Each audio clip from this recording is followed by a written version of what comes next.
మాట్లాడదాం. భరత్ ఒక్క నిమిషం. యా రమణ గారు చెప్పండి. నీటిపారుదల సంబంధించిన విషయం లోపల రమణ గారు మీరు డిఏ రిటైర్ అయినారా? డిఏ నేను ఈగా రిటైర్ అయ్యాను. నా క్లాస్మేట్ ఈఎన్సీకి రిటైర్ అయ్యాడు సేమ్ డే నాడు.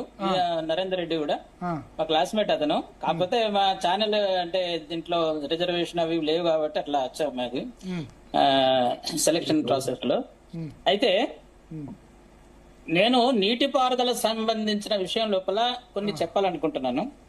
నేను నా కళ్ళ ముందట అంటే నేను నా కళ్ళతో చూసాను. నేను అవినీతి అనేది జలయజ్ఞం లోపల అవినీతి అంటే లార్జ్ స్కేల్ లో అవినీతి స్టార్ట్ అయింది. జలయజ్ఞము ధనయజ్ఞం అని చెప్పి రోజు పేపర్ లో వచ్చేటప్పుడు నా కళ్ళతోని నేను డి టెక్నికల్ గా ఉన్నప్పుడు ఒక ఐబిఎం చేంజ్ చేయడం అన్నమాట. 381 crores కాంట్రాక్టర్ కి లాభం యాడ్ చేసి ఐబిఎం మార్చి కాంట్రాక్టర్ కు 381 crores అప్పనంగా అప్పచెప్పారు. అది లోకాయుక్తలో కూడా దాని సూమోటోగా తీసుకున్నారు. 2 ఐబిఎంలు మన బెంచ్ మార్కులు 2 కూడా ప్రింట్ అయినాయి ఈనాడు లోపల.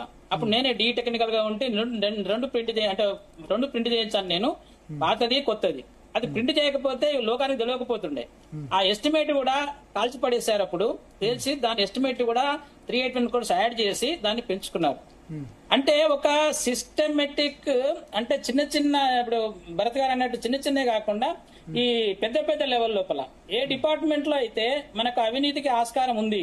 ఇంకొక చిన్న ఇక్కడ పెద్ద ఏంటంటే అన్ని డిజిటల్ గా అంటే ఇప్పుడు ఎలక్ట్రానిక్ ఎంత అయిందో ఈ ప్రొక్యూర్మెంట్ లో కూడా ఇప్పుడు ఏం చేశారంటే అప్పుడు నవరత్నాలు అని చెప్పేసి 9 మందిని మాత్రమే ఎన్లిస్ట్ చేశారన్నమాట. అప్పుడు రాజశేఖర రెడ్డి గారి గవర్నమెంట్ లోపల నవరత్నాలు వాళ్ళు మాత్రమే కాంట్రాక్ట్ టెండర్ వేయాలి. ఒక 3 వర్క్స్ ఉన్నాయి, పెద్ద వర్క్స్. సో ముగ్గురు గ్రూపులుగా ఫామ్ అయ్యి ఈ వర్క్ నువ్వు వేసుకో, ఈ వర్క్ నువ్వు వేసుకో అని. ఈ ప్రొక్యూర్మెంట్ అంటే ట్రాన్స్పరెంట్ గా ఉన్నప్పటికీ కూడా దాంట్లో కూడా మళ్ళా ఒక రకమైనటువంటి ఇది జరిగిందన్నమాట. అటువంటి చాలా మనము చూసాము. ఇప్పుడు ఈ ముగ్గురు కేసులో మీరు ఏమనుకుంటారు? ఈ ముగ్గురుతో మీరు పనిచేశారు. మీరు ఈఏ, శ్రీధర్ ఈఏ, నూనె శ్రీధర్ కూడా ఈఏ. శ్రీధర్ నాకు చాలా శ్రీధర్ తోని కూడా పరిచయం ఉంది. ఒకసారి నేను చూడడానికి వెళ్ళినప్పుడు అంటే నాకు అరేంజ్మెంట్ చేశాడు, లోపలికి తీసుకెళ్లాడు. అక్కడే మా అమ్మాయి వాళ్ళ అత్తగారు ఉంటుంది అక్కడే.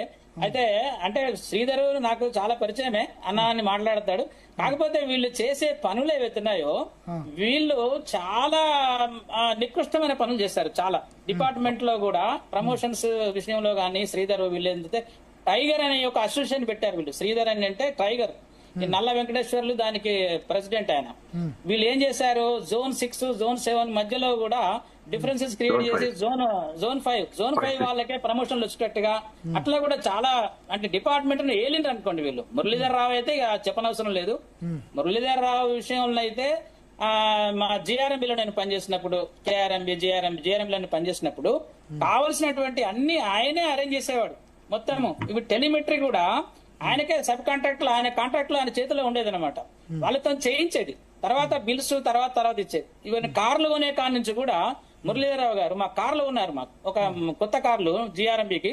ఆ కొన్నప్పుడు కూడా ఆయనే దాన్ని ఫస్ట్ కాంట్రాక్ట్ అంటే దాని ఆర్డర్ తీసుకోవడము, తర్వాత ఇవన్నీ కూడా పర్చేజ్ ఆర్డర్ ఇటువంటి అన్ని కూడా ఇరిగేషన్ డిపార్ట్మెంట్ లోపల ఆయనకు తెలియకుండా ఏది జరిగేది కాదు. త్రూ ఆయన ద్వారానే పోవాలి. ఈవెన్ సబ్లెట్ కాంట్రాక్టర్స్ గానీ ఇటువంటివి కూడా చాలా డిపార్ట్మెంట్ ఏలిండి ఆయన.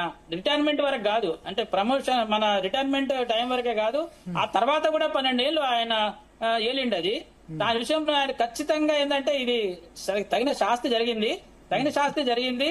అయితే ఇప్పుడు చాలా మంది ఇన్వాల్వ్ అయ్యారు దీంట్లో. కాళేశ్వరంలో ఒక చిన్న నేను అంటే ఇంకా పెద్ద తిమింగలాలు ఉన్నాయా? వీళ్ళు ముగ్గురైనా ఇంకా ఉన్నాయా? ఒకటి తిమింగల ఇప్పుడు చేపలను మాత్రమే ఏసీబీ అంటే ఇప్పుడు జనరల్ గా అయితే 50,000 లంచం తీసుకుంటే ఏదో చేపను పట్టినట్టుగా చేపలను పడుతున్నారు. చాలా వరకు కేసులు అవే ఉంటాయి. తిమింగలాలు అనేటివి ఇప్పుడే 1, 2, 3 తిమింగలాలే పడ్డాయి. తిమింగలాలు చాలా ఉంటాయి కాబట్టి తిమింగలాల జోలికి పోవాలంటే కొంచెం రాజకీయమైనటువంటి ఇది ఏదో ఇంకా పెద్ద తిమింగలాలు ఉన్నాయా ఇరిగేషన్ లో?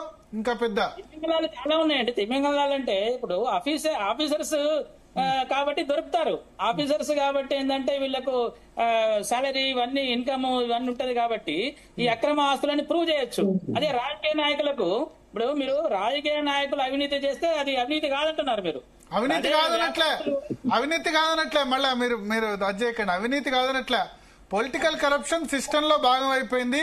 ఆ పొలిటికల్ కరప్షన్ ను వాళ్ళు ఏమని చెప్తున్నారు, మేము ఎట్లా ఎలక్షన్ లో ఎట్లా ఖర్చు పెట్టాలి, 30 కోట్లు ఎట్లా ఖర్చు పెట్టాలి, మళ్ళీ ప్రజలకు పంచుతామని చెప్తున్నారు. అది వేరే ఇది వేరే అంటున్నా, అంతే తప్ప రాజకీయ నాయకులు కరప్షన్ కాదనట్లే. తమిళనాడు, తెలంగాణ, ఆంధ్రప్రదేశ్, మహారాష్ట్ర, కర్ణాటకలో మీరు ఏ ఎన్నిక గెలవాలన్నా 30 కోట్లు ఖర్చు పెట్టాల్సిందే. కానీ ఇప్పుడు హరే రాము లేకపోతే మురళీధరరావు ఖర్చు పెట్టాల్సిన అవసరం లేదు. ఇంకో 100 తరాలు సంపాదించారు. ఒకవేళ నిజంగా ఇది గనక కరెక్ట్ అయితే, ఏసీబీ చెప్తుంది అయితే, వాళ్ళు నిర్దోషులు కూడా కావచ్చేమో.